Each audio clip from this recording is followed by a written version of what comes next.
to Sentinel's talk show, the show where CISOs and cybersecurity leaders go beyond buzzwords to share real, battle-tested insights. As usual, I'm your host, Dr. Doroskaya, and today I have the absolute privilege of speaking with Chaim Sanders, the CISO from Lyft. He's a good friend of mine. He spent lots of time in the industry. Instead of me talking all day about him, let me invite him to the stage and he introduced himself. Chaim, welcome to my show.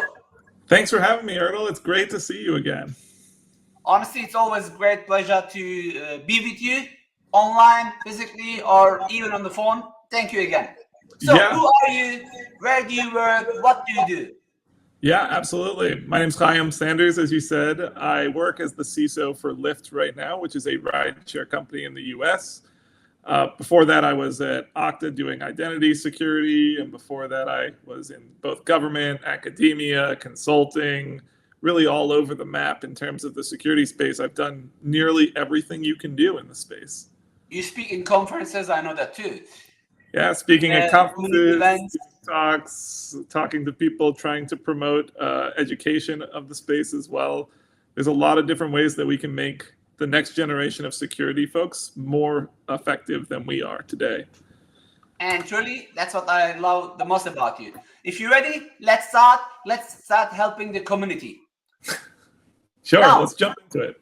Perfect. You are not just a CISO who understands business. You are a CISO who comes from technical field. And as a CISO, what would you recommend other CISOs to improve their security posture? Yeah, that's a really astute observation. And we're seeing more CISOs than ever coming from the technical side of the house, because boards and other organizations, which I'm sure we'll talk about, are demanding that the technical capabilities are there, not just the business capabilities. So from a technical side of the house, the most important thing to do is to nail the basics. I'm sure many CISOs who I would talk to, and I've spoken with quite a few in the past couple of days alone, have said the same thing over and over again. Before you start thinking about the most aggressive current threat that doesn't have controls available, think about what your risk management process looks like.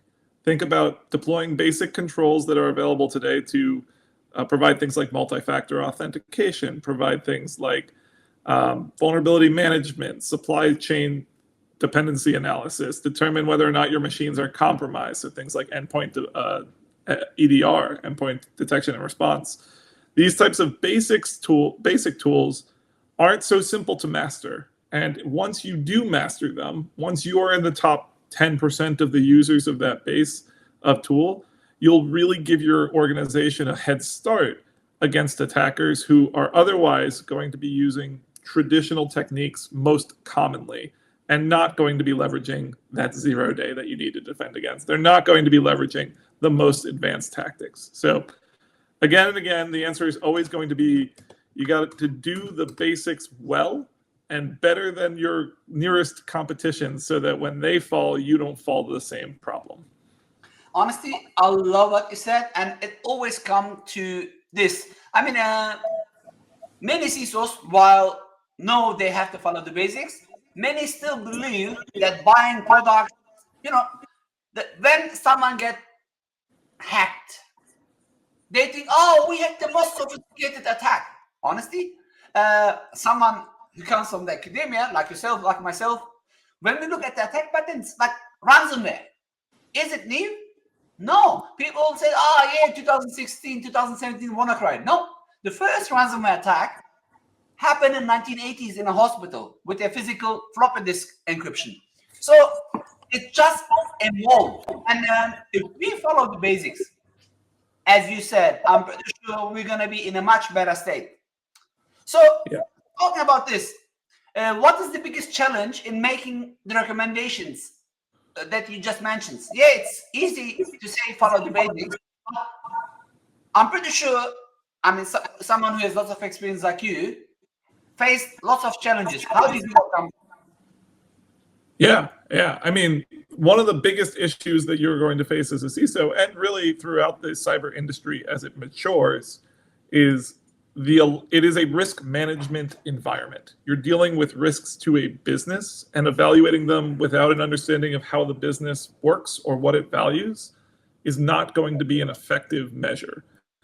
I'll take an example of something that's usually pretty poor at organizations, something that I've been talking to a lot of folks about recently, which is if you go and get a tool that will tell you about vulnerabilities in your code, for instance, you're going to say, hey, I have a CVSS score of 10 for this particular area. That actually has no real reliance or relevance to your business and what the risk looks like to the actual underlying organization.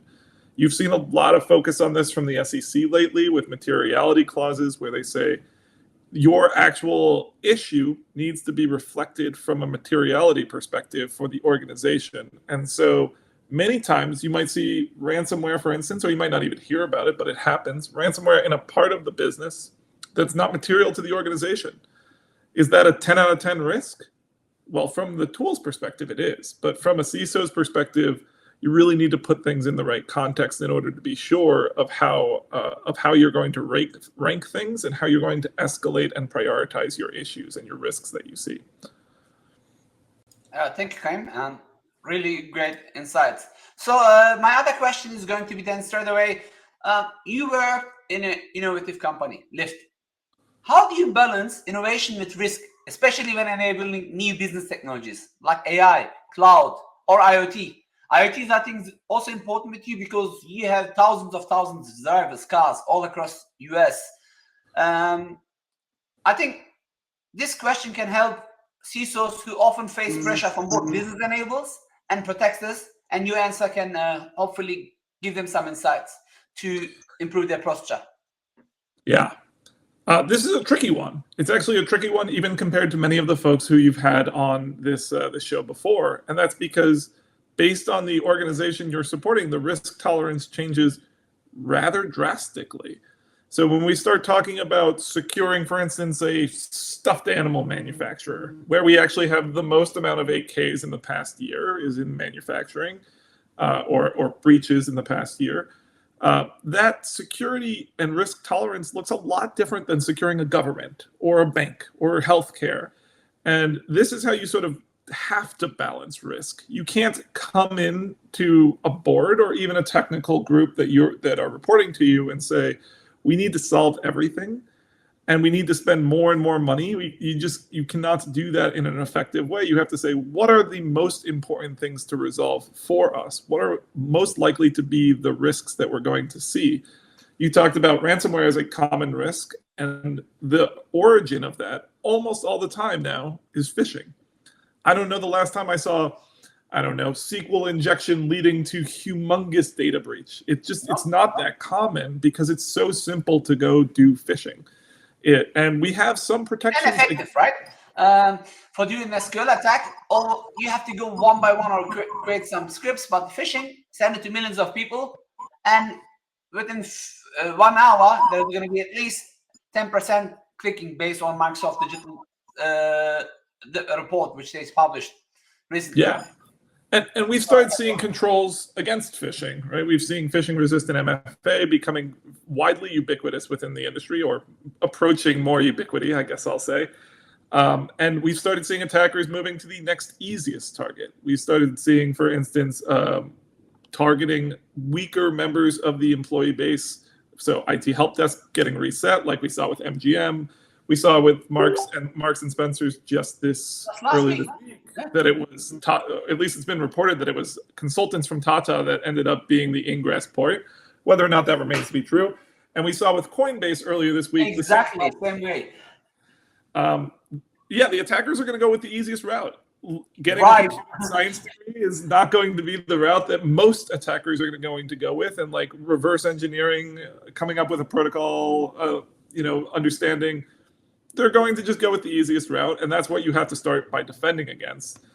And as you're doing that, that gives you some capability, depending on your industry, to take a look back and say, what are the chances that attackers are going to be able to effectively exploit things like my IoT, like my AI models that are out? What types of defenses am I building around them? Am I building defense in depth? Am I exposing, for instance, in AI models to my customers? Do I give them agentic properties, the capability to modify things? Or are we just providing them data? If I'm just providing them data, how do I test my models in order to ensure that they're not going to go away? Will my customers actually care if there is a breach of a small scale in this nature, or if there's a vulnerability discovered? The answer is maybe yes, probably yes. How much will they care? Right? This is the unique domain of a CISO and a risk management organization to say, my company, my organization has these business priorities. We'll be able to reduce costs by moving to IoT-driven XYZ, right? Manufacturing. We'll be able to reduce costs by using an LLM to help prioritize inbound help requests. These are beneficial to the organization. They're willing to accept some level of risk in order to support them. Your job as a security organization, an information security organization, is A, to tie that into an enterprise risk management process, and B, to inform the stakeholders of what the risks that could possibly materialize at this point in time are, and as time goes on, how those risks evolve. Is it still worth it to take that risk? So to look at this in a different perspective, I was speaking with a number of CISOs at a recent conference, and we were talking about use of LLMs. And I and one of my peers, we had quite a few use cases that we're doing internally. And actually, I know quite a few organizations are. But a lot of the organizations in the room represented healthcare and banking and government. And their response was completely different. They said, we don't allow LLMs at all. We have very specific use cases. We disable Copilot. And I said, this is maybe reasonable for your organization, but it's a mistake for you personally to not understand how the technology works and how it could work for you. And so, yeah, it is really, as you said, it's a balance. It's a balance between risk and benefit to the organization, and you have to understand both sides of the story. I had, believe it or not, a similar conversation with a CISO just last week. He's like, oh, I invited him to the show. He's like, no, I don't want to be in your show. And I'm like, why? He said, you are working for Microsoft, and Microsoft is stealing my data. I'm like, excuse me? I said, yeah, I use Copilot. I'm like, hold on. Microsoft is not just coming and grabbing your information. It's this what you share with them and how you share with them. And Microsoft is an example, right? Google or OpenAI or you name it. All these AI providers, we know that. It's not a secret. AI is good as the data is. And I understand why healthcare providers are hesitant when it comes to AI, because, my data is the most important data. I could be a politician who's just about, like, we had it recently in US, Joe Biden, right? He was not healthy enough to be re-elected. Last minute, it changed. Just imagine I'm the next president candidate. I know, I was not born in the US. Okay, just an example. But one day before the election, my health data leaks and says I got cancer stage 4. Most probably I'm not going to be elected. Most probably. So I understand where they're coming from. But looking at AI is going to help. I mean, this, I know, I met you back then as well. We spoke about it. Remember when cloud was new? Everybody said, oh, I don't want to be in cloud because cloud is going to do this. And today, you cannot live without cloud. And a great example was pre-pandemic. People who didn't adopt the latest technology, who didn't transform digitally, fall behind and they couldn't work. Same thing applies to AI. While Microsoft, Meta, Google publicly says they're replacing humans with AI, 30%, 50%, I just make the numbers now up, 30%, 30% is not made up. It's replaced, their code is written by AI. So resistance is not the right thing. I love your approach, and I think everybody should listen to that.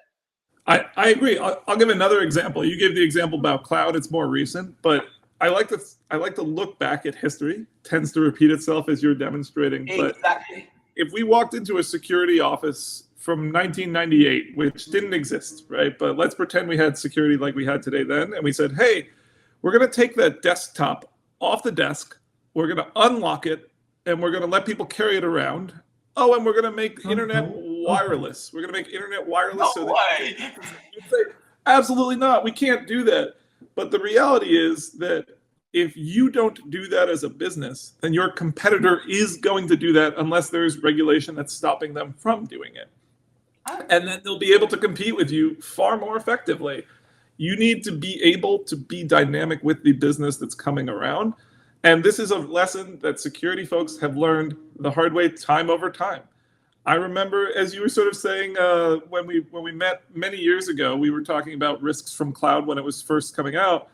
And I remember I did an assessment for a large organization in the U.S. and they said, "Oh yeah, we want to move all of our cloud over to a third party, or all of our internal services to a third party provider." And it was before cloud, and I remember saying, well, "That seems really dangerous. How are you going to know about logs? How are you going to know about the security of this?" And they said, "Oh, we won't." And I said, "I can't recommend this. This is a terrible idea." And now we look forward, and of course, that's the entire basis for the entirety of the suite of products that we use day to day at Lyft, for example. It's an entirely SaaS-based organization. Great example. So how do you support that?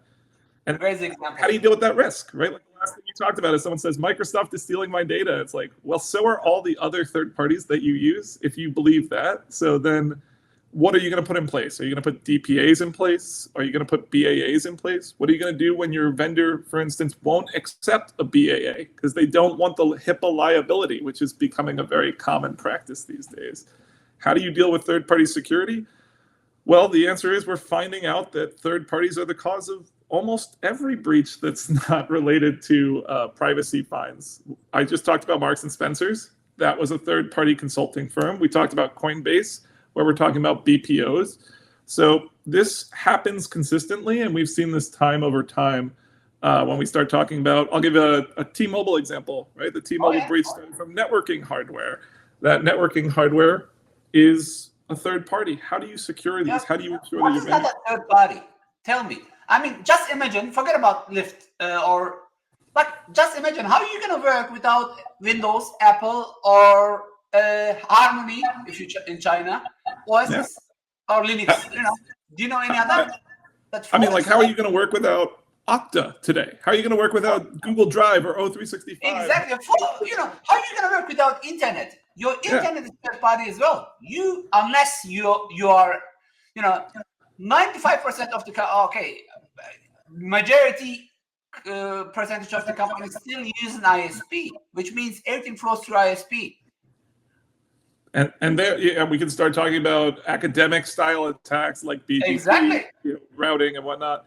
And we're right back to the start of this, which is like, understand that as we see in things like NIST CSF, there are differences between a stuffed animal based organization, oh hi puppy, a stuffed animal based manufacturer, and the government. They have different requirements. The government does spend time to air gap networks. The person who's running an IoT device making stuffed animals for pennies on the margin is not going to spend the money in order to do that. And so you have different risk tolerances that are derived from the business. Thank you. Before I go to my next question, you mentioned a few stuff that I want to highlight. I see many CISOs, they didn't come from technical environment. They don't like to follow the needs. One thing what I like, and I know you do it for a living, it's out of passion as well, knowing what's happening around you. You are fully aware of all the incident that you mentioned was in the news just this week or latest 2-3 weeks ago. So if you're not aware of what's happening around you, you cannot protect it. This is just a recommendation to the community. Absolutely. You can't be a CISO. It is just unacceptable to be a CISO and not know what's happening in your industry, because your board is going to ask, your management layer, your executive leadership team is going to ask, hey, I read in the Wall Street Journal, tell me about this Coinbase thing. And you're going to have a good answer. You're going to have a good answer to say, if you're in the US, for instance, and doing SECs, someone's going to say, hey, what's going on with 8Ks? What does that mean? And you'll have to say, well, actually, over the last quarter, there were only 4 cybersecurity 8Ks, but we're seeing a big uptick this quarter. We already have 7. We're only halfway through the quarter. These are all related to phishing-based credential theft. That's why I'm asking for that extra $250,000, $1 million to put additional security here, or to use, I don't know, an enterprise browser was one of the things that Coinbase was talking about. And how do we protect and use that to restrict and further limit our attackers' capability to move around our environment and access sensitive customer information? Absolutely critical. I can't agree with you more. All right, let's change the topic a little bit. I mean, we can talk all day about compliance, incident counts, but I think we have to help CISOs who struggle to define and communicate value to the board. And you mentioned a few stuff already. How should they measure success in their security program beyond compliance and incident counts? Yeah, there's a bunch of different sort of thoughts on this. There's a couple different answers depending on who you're trying to measure success to. That's where I'll start with this. If you talk to, for instance, an accountant, your head of risk, for instance, maybe, you're going to have a conversation about the capability to leverage insurance in order to quantify and then reduce the aggregate amount of risk to the organization. It's an interesting approach. If you talk to a lawyer, they're going to say, well, do we have the best practices in place so that we can resist legal scrutiny in a court of law? If I talk to a CEO, we're going to talk about customer experience. How obsessed are we with the customer? What is their experience from a security perspective, both internal and external to the organization? These are different point of views that you have to understand and be able to respond to based on the program that you're building. Importantly, there's a difference, and this is, you sort of mentioned it. We talk a lot about compliance, but compliance is actually pretty terrible from enforcing security controls that will reduce your risk in a modern environment perspective. It's great at getting the basics done, but if I say, do you have, I'll take an example that we used previously. Do you have phishing resistant MFA in place for all users? I'm not aware of any specific compliance requirements for that across all of your user base right now from any standard. That's seemingly pretty bad from an actual make sure that you're secure. But from a legal perspective, it is absolutely critical that we have some level of MFA, or we're able to meet things like ISO 27001, maybe it might be GDPR, maybe it might be any compliance that you have that day.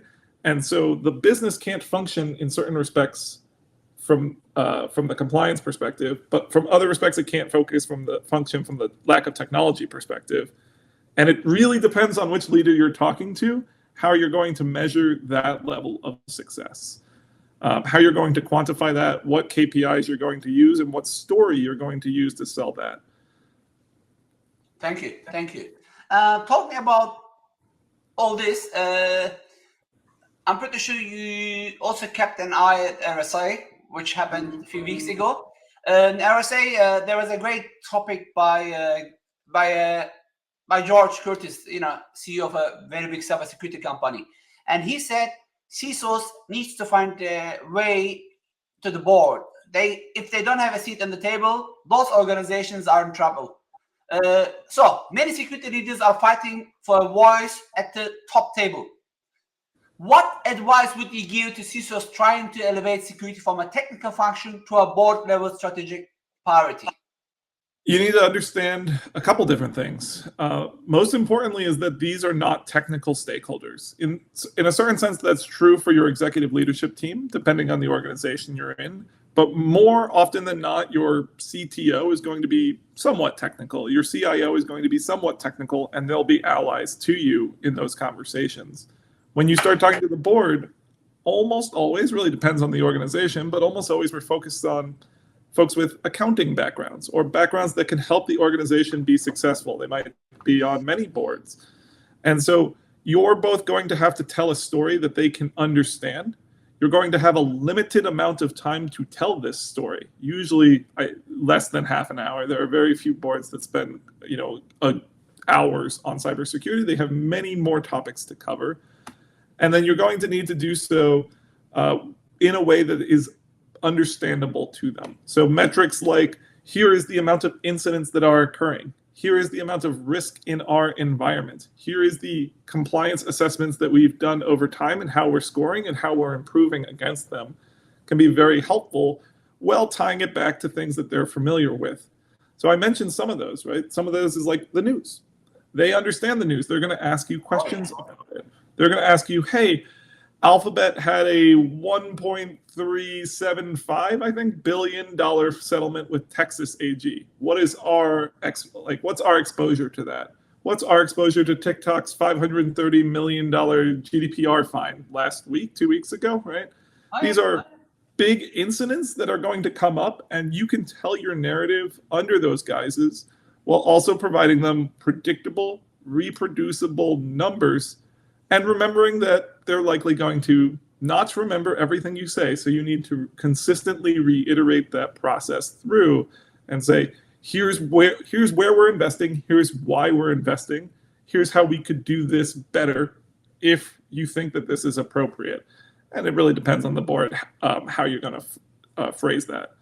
The last thing I'll say is, like, board members often serve on multiple boards, or they might be executives at other organizations who report to the board. They get to hear a little bit about how this story is being pitched in various different environments, the same way that they get to see finance conversations happening across various different environments. We've done a terrible job because it's relatively new as a requirement, as George was alluding to, at least in the US, that there's a large impetus to hear about cybersecurity. And so often your board members won't know what they want to hear, what they need to hear, and what you should be telling them. And to be fair, we should not be afraid to raise our voice, right? Yeah, absolutely. You shouldn't be afraid to tell them what the risks are, because both they and you are liable for those risks. So not telling them about that, it's almost as bad as, not doing anything from a technical side. They're there to help you, and you're there to help them understand what the risks are and how you're trying to address them. We're at the same board, and it's really important, as you said, to pass the message right. Putting all this together, you brought an important topic into my mind. You mentioned 3 times GDPR, California Act, just US based, but we can talk about many others. And look at the regulatory landscape. It is changing rapidly. First of all, why? It's a really great income revenue. So GDPR, for example, they can charge you 4% of your total global turnover. Yeah, exactly, which is lots of money. And a company like you, Lyft, for example, you cannot say I'm US based. For example, me, I was born and grew up in Germany. I have tied to Germany, which means every time, and I'm a Lyft customer, by the way, every time I'm Lyft, you are entitled to GDPR because I'm still sort of German, right? So which regulatory or compliance changes should we be proactively planning in the next 1-2 years? Or what are you doing before to that question? Like, how do you deal with customers like me, who's Australian, German, lives in US, and is your customer? Well, the first thing I'll say is a lot of this is based on laws, and I am not a lawyer, and I cannot give legal advice. I should say that right off the bat. About advice for CISOs, don't forget. Yes, exactly. And some of us are lawyers, and most of us play lawyers effectively on TV with the amount of time we spend talking to our brothers in arms, so to speak.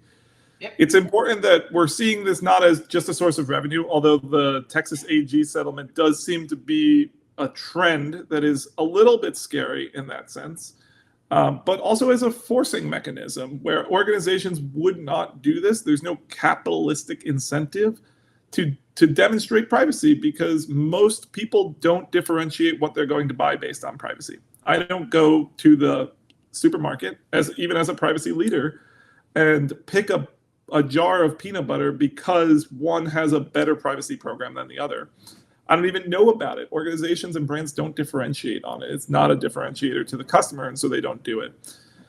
So this is in some ways the role of the government to do. Now, there are lots of questions about this process, right? I was at a dinner a couple of weeks ago, and somebody who I won't name said, I actually hate how legal has taken over the privacy realm, and I really don't want that to happen to security. And I said, totally disagree with you, actually. Like, first off, I'm very happy I have compliance organizations and requirements that come forward that I have to meet, because it gives me the leverage that I need to get the controls that I want in place. Simply doing the bare minimum on compliance or privacy regulations is an option, but it is far more effective for your customer to leverage the requirements that you have to give good security, to provide good privacy. At least this is the mentality that we use at Lyft, which is we say, this is what the compliance requires, but now I have the opportunity to really focus on this. Let's go over here to the next level of what we can provide. Let's provide additional data privacy. Let's provide additional notification, et cetera. So I'm personally pretty excited about this sort of approach. It is highly effective. And one of the things that we continue to see, you asked about trends in this area. Obviously, EU AI has come into a lot of folks' periphery, particularly as you think the GDPR fines are large. 7% of global annual turnover is the current EU AI requirement, or maximum possible fine.